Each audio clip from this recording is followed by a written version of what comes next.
एक बार फिर राजा विक्रमादित्य बेताल को पेड़ से उतारकर कंधे पर लादकर योगी की ओर बढ़ने लगता है।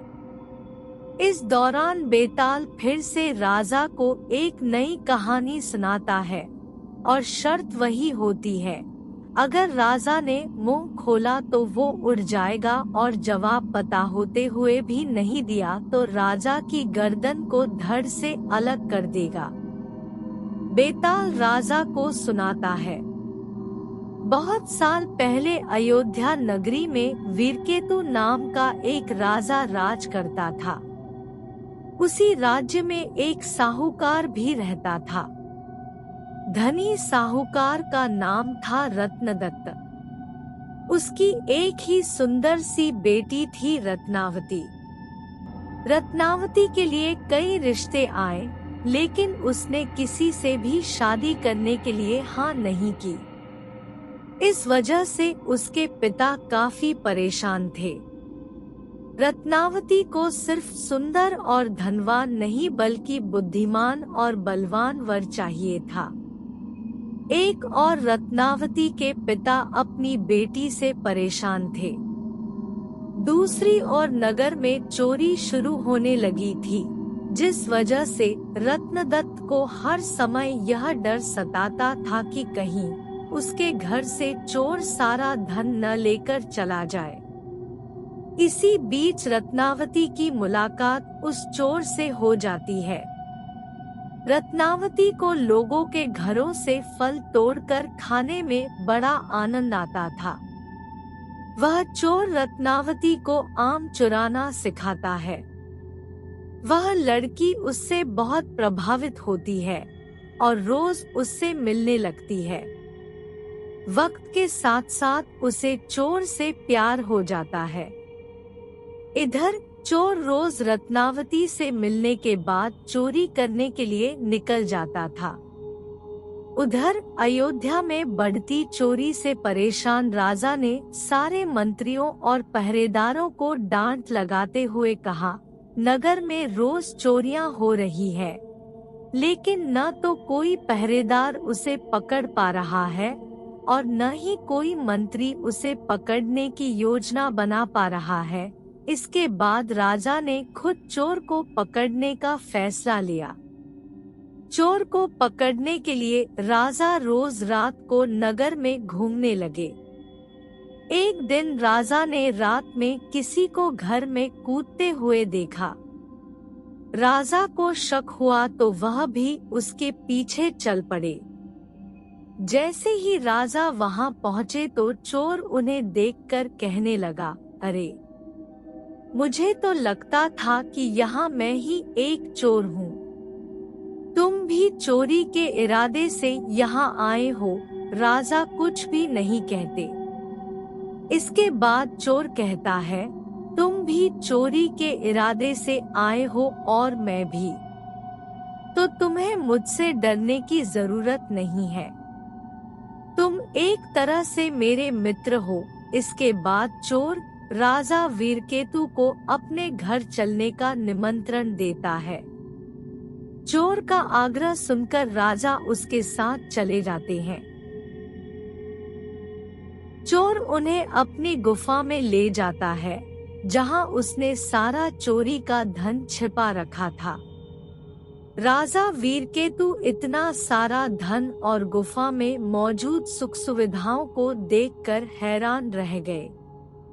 कुछ देर बाद राजा ने चोर से पूछा, तुमने इतना सारा धन इकट्ठा कर रखा है, तुम्हें चोरी करते हुए डर नहीं लगता? चोर जोर से हंसकर कहता है, राजा की सेना में कोई भी साहसी नहीं है और न ही वो अपने काम को ईमानदारी कर रहे हैं। अगर एक व्यक्ति भी अपना कार्य ईमानदारी से करता तो इतना मुश्किल नहीं होता मुझे पकड़ना। एक चोर राजा की पूरी सेना पर भारी पड़ गया है। वहाँ कोई योद्धा ही नहीं है। यह सुनते ही राजा ने अपनी तलवार निकाली और चोर से युद्ध करके उसे अपना बंदी बना लिया। चोर हैरान रह गया। उसे कुछ देर बाद समझ आया कि इतनी देर से राजा भेष बदलकर उसके साथ थे। राजा वीरकेतु उसे अपने साथ राजमहल ले जाते हैं और फांसी पर चढ़ाने की सजा सुना देते हैं। जैसे ही इस बात का ऐलान होता है कि चोर पकड़ा गया और उसे फांसी होने वाली है, तो रत्नावती परेशान हो जाती है। उसे पता चल गया था कि राज्य में जो चोरी कर रहा था वही उसे आम चुराना सिखाता था। परेशान होकर रत्नावती अपने पिता रत्नदत्त से कहती है, पिताजी, जिस व्यक्ति को मैं मन ही मन अपना पति मान चुकी हूँ, उसे राजा ने पकड़ लिया है और वो उसे फांसी पर लटकाने वाले हैं। आप कुछ कीजिए। रत्नदत्त को अपनी बेटी की बात समझ ही नहीं आती है। तब वह अपने पिता को चोर और अपनी मुलाकात के बारे में विस्तार से बताती है और कहती है कि वो उसके बिना नहीं रह सकती है। रत्नदत्त अपनी बेटी को समझाने की कोशिश करता है। जब बेटी नहीं मानती है तो वह मजबूर होकर राजा के पास चला जाता है। वह राजा को बताता है कि उसकी बेटी रत्नावती चोर से बहुत प्यार करती है। अगर उसे फांसी हो गई तो वह भी अपने प्राण त्याग देगी। वह व्यापारी अपनी बेटी के खातिर राजा को सोने के सिक्के और चोर द्वारा चुराया गया सारा धन देने का प्रस्ताव रखता है, लेकिन राजा उसकी एक नहीं सुनते। कुछ देर बाद ही राजमहल में रत्नावती पहुंच जाती है। वह भी राजा से आग्रह करती है, लेकिन राजा किसी की नहीं सुनते और जल्लाद से चोर को जल्दी फांसी देने को कह देते हैं। जैसे ही चोर को फांसी होने वाली होती है, वह पहले रोता है और फिर जोर से हंसने लगता है। उस चोर को फांसी होते ही लड़की भी अपने प्राण त्यागने की कोशिश करती है। उसी वक्त आकाशवाणी होती है। भगवान रत्नावती से कहते हैं, हे पुत्री, तुम्हारा प्रेम बहुत पवित्र है। तुम्हारे इस प्यार को देखकर हम बहुत खुश हुए हैं। तुम मांगो जो भी तुम्हें मांगना है। यह सुनकर रत्नावती कहती है, मेरे पिता का कोई बेटा नहीं, आप उन्हें आशीर्वाद दे कि उनके 100 पुत्र हो जाएं। एक बार फिर आकाशवाणी होती है, ऐसा ही होगा, लेकिन तुम कुछ और भी वरदान मांग सकती हो। फिर रत्नावती कहती है, मैं उस चोर से बेहद प्यार करती हूँ, अगर हो सके तो आप उन्हें जीवित कर दीजिए। रत्नावती के वरदान मांगते ही चोर फिर से जीवित हो जाता है। इधर यह सब देखकर राजा बहुत हैरान हो जाते हैं। उधर चोर जीवित होने के बाद एक बार फिर रोता है और फिर जोर जोर से हंसने लगता है। इसी दौरान राजा चोर को कहते हैं, अगर तुम सही रास्ते पर चलने का वचन देते हो तो मैं तुम्हें राज्य का सेनापति घोषित करने को तैयार हूँ। चोर खुशी खुशी हाँ कर देता है। इतनी कहानी सुनाते ही बेताल चुप हो जाता है। फिर विक्रमादित्य से पूछता है, हे राजन, बताओ वह चोर फांसी चढ़ते समय और जीवित होने के बाद क्यों पहले रोया और फिर हंसने लगा? राजा ने जवाब दिया, सुन बेताल, चोर को दुख इस बात का हुआ कि उसने जीवन में सिर्फ चोरी ही की, इसके बाद भी इतनी सुंदर लड़की उसके लिए मरने के लिए तैयार है। फिर हंसा इसलिए क्योंकि उसने सोचा, एक ऐसी लड़की जिससे राजकुमार भी शादी करना चाहते थे, उसे प्यार भी हुआ तो एक चोर से। दोबारा जिंदा होने के बाद वो नया जीवन मिलने पर रोया और खुश भगवान के खेल को देखकर हुआ। एक बार फिर सही जवाब मिलने के बाद बेताल उड़कर पेड़ से जा लटका। हर बार की तरह राजा विक्रमादित्य फिर से बेताल को पेड़ से उतारते हैं और उसे योगी के पास ले जाने के लिए आगे बढ़ते हैं। इस बार भी बेताल एक नई कहानी राजा को सुनाता है। बेताल कहता है, वर्षों पहले नेपाल के शिवपुर नाम के एक नगर में यशकेतु राजा का राज हुआ करता था। वह बहुत साहसी और बलवान था। शादी के सालों बाद पत्नी चंद्रप्रभा से उसे एक बेटी शशिप्रभा हुई। समय के साथ साथ बेटी बड़ी हुई, जिसकी सुंदरता की चर्चा हर जगह थी। एक दिन राजा अपनी पत्नी और बेटी के साथ बसंत ऋतु उत्सव देखने के लिए गए। उसी उत्सव में एक धनी ब्राह्मण का बेटा मनस्वामी भी आया था। उसने बसंत उत्सव में जैसे ही राजा की बेटी शशिप्रभा को देखा तो उसे पहली नजर में उससे प्यार हो गया। इसी बीच एक हाथी तेजी से राजकुमारी की ओर दौड़कर आने लगा। शशिप्रभा की रक्षा में तैनात सभी सैनिक मतवाले हाथी से डरकर भाग गए। ब्राह्मण पुत्र मनस्वामी ने जैसे ही हाथी को राजकुमारी की ओर बढ़ते देखा तो अपनी जान पर खेलकर उसे बचा लिया। यह सब देखकर राजकुमारी ब्राह्मण युवक पर मोहित हो गई। ब्राह्मण युवक की सबने तारीफ की और दोनों बसंत उत्सव के बाद अपने अपने घर लौट आए। राजमहल में शशिप्रभा का बुरा हाल था। वो अपनी जान बचाने वाले ब्राह्मण की याद में खोई रहने लगी। दूसरी ओर ब्राह्मण युवक भी शशिप्रभा से दोबारा मिलने के लिए बेचैन था। राजकुमारी से मुलाकात कैसे हो, यह सोचते सोचते वो एक सिद्ध पुरुष के पास पहुंच गया। मनस्वामी ने अपने मन का सारा हाल उसे बताया। सिद्ध पुरुष ने सिद्धि के बल पर 2 गोली बनाई। एक गोली उसने ब्राह्मण युवक को मुंह में रखने को दी। मुंह में गोली रखते ही युवक एक सुंदर सी युवती बन गया। सिद्ध पुरुष ने दूसरी गोली अपने रख ली और वो एक वृद्ध ब्राह्मण के भेष में आ गया। फिर सीधे सिद्ध पुरुष मनस्वामी को लेकर राजमहल पहुंच गया। उसने राजा से कहा, देखिए यह मेरे बेटे की होने वाली धर्म पत्नी है। इसे आप कुछ दिनों के लिए राजमहल में रख लीजिए, क्योंकि मुझे तीर्थ के लिए जाना है। मुझे लगता है कि यह राजमहल से ज्यादा सुरक्षित और कहीं नहीं रहेगी। राजा ने सोचा कि अगर वो मना करता है तो यह सिद्ध पुरुष श्राप भी दे सकता है। राजा ने कहा, हे ब्राह्मण, आप जाइए, आपके बेटे की होने वाली पत्नी हमारे यहाँ सुरक्षित रहेगी। यह मेरी बेटी के साथ उसकी सखी की तरह रहेगी। इतना सुनने के बाद सिद्ध पुरुष वहाँ से निकल गया और मनस्वामी लड़की के भेष में शशिप्रभा के साथ रहने लगा।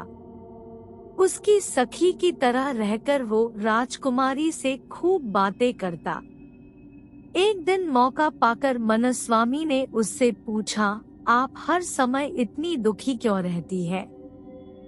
आपकी आंखें हर समय किसको ढूंढती हैं? ये सुनते ही राजकुमारी ने बसंत उत्सव के दिन हुई घटना बताते हुए कहा, वो ब्राह्मण युवक मेरे मन को भा गया है। मुझे न उसका नाम पता है, न ही शहर। मैं हर दम यही सोचती हूँ कि उससे भेंट कैसे होगी। शशिप्रभा की मन की सारी बात जानकर स्त्री भेष में मौजूद मनस्वामी बड़ा खुश हुआ। उसने राजकुमारी से कहा, सखी मैं तुम्हें उस ब्राह्मण युवक से मिला सकती हूँ। इतना सुनते ही प्रेम में बेचैन शशिप्रभा ने कहा, बताओ कैसे? क्या तुम उसे जानती हो? तब मनस्वामी ने कहा, तुम जल्दी से आंखें बंद कर लो। उसने जैसे ही आंखें बंद की, ब्राह्मण युवक ने जल्दी से मुंह से गोली बाहर निकाली और वापस लड़के के भेष में आ गया। मनस्वामी ने बड़े प्रेम से शशिप्रभा को पुकारा। युवक की आवाज सुनकर वो बड़ी प्रसन्न हुई और खुशी से उसे गले लगा लिया। राजकुमारी ने उससे पूछा, अरे मेरी सखी कहाँ गई? यह सुनते ही मनस्वामी ने सारी बात बताई और गोली मुंह में डालकर दोबारा स्त्री बन गया। यह सब देखकर राजकुमारी दंग रह गई और मन ही मन बेहद खुश भी हुई। उसी समय दोनों ने एक दूसरे को मन से पति पत्नी मान लिया और इसी तरह राजभवन में साथ साथ रहने लगे।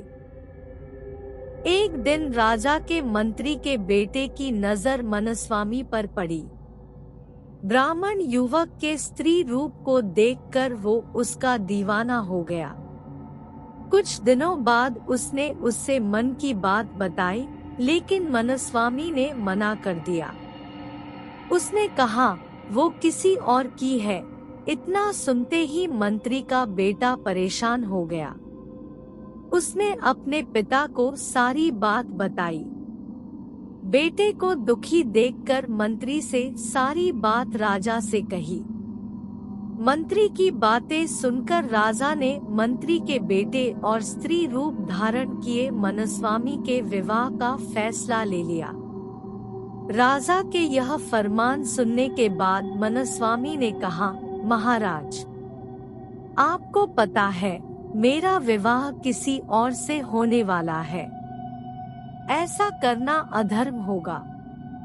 फिर भी अगर आप मेरा विवाह करवाना चाहते हैं तो राजा का आदेश मानकर मैं यह विवाह कर लूंगी।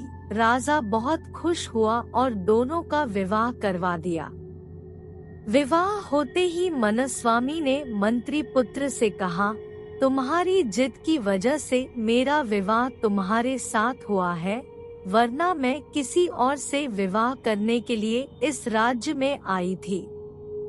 अब तुम्हें इस पाप को धोने के लिए तीर्थ के लिए जाना होगा। प्यार में पागल मंत्री पुत्र ऐसा ही करता है। एक दिन सिद्ध पुरुष दोबारा ब्राह्मण के भेष में राजमहल पहुंचता है। इस बार वो अपने साथ अपने एक दोस्त को जवान करके अपना बेटा बना कर लाता है। ब्राह्मण राजा से पूछता है, मेरी बहू कहाँ है? मैं उसे अपने साथ लेकर जाना चाहता हूँ और अपने बेटा का उससे विवाह करवाऊंगा। इतना सुनते ही राजा ने सारी कहानी उसे बता दी। सिद्ध पुरुष बहुत गुस्सा हुआ। राजा ने उसके श्राप से बचने के लिए कहा, देखो, अब जो हो गया उसे बदला नहीं जा सकता।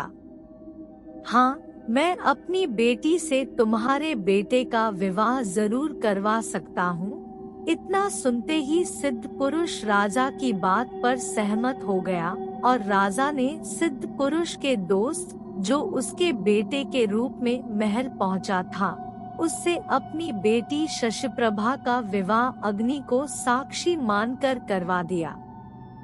इसी बीच मनस्वामी वहां अपने असली भेष यानी पुरुष रूप में पहुंचता है और शशिप्रभा को अपनी पत्नी बताता है। इतना सुनते ही बेताल ने कहानी सुनाना बंद कर दिया। उसने कहा, राजन, अब तुम बताओ, शशिप्रभा किसकी पत्नी है? विक्रमादित्य ने कोई जवाब नहीं दिया। गुस्से में बेताल ने कहा, जवाब दोगे या तुम्हारी गर्दन धड़ से अलग कर दूं? कुछ देर सोचकर विक्रमादित्य कहते हैं, शशिप्रभा उस लड़के की पत्नी है जिससे उसने अग्नि को साक्षी मानकर शादी की थी। मनस्वामी घर में भेष बदलकर रह रहा था और चोरी से शशिप्रभा से मिलता था। यह जवाब सुनकर बेताल ने कहा, तुमने बिल्कुल सही जवाब दिया है। अब तुमने सही जवाब दे दिया है, तो मैं फिर से उड़ा राजन। ऐसा कहकर एक बार फिर बेताल दोबारा पेड़ पर जाकर उल्टा लटक जाता है।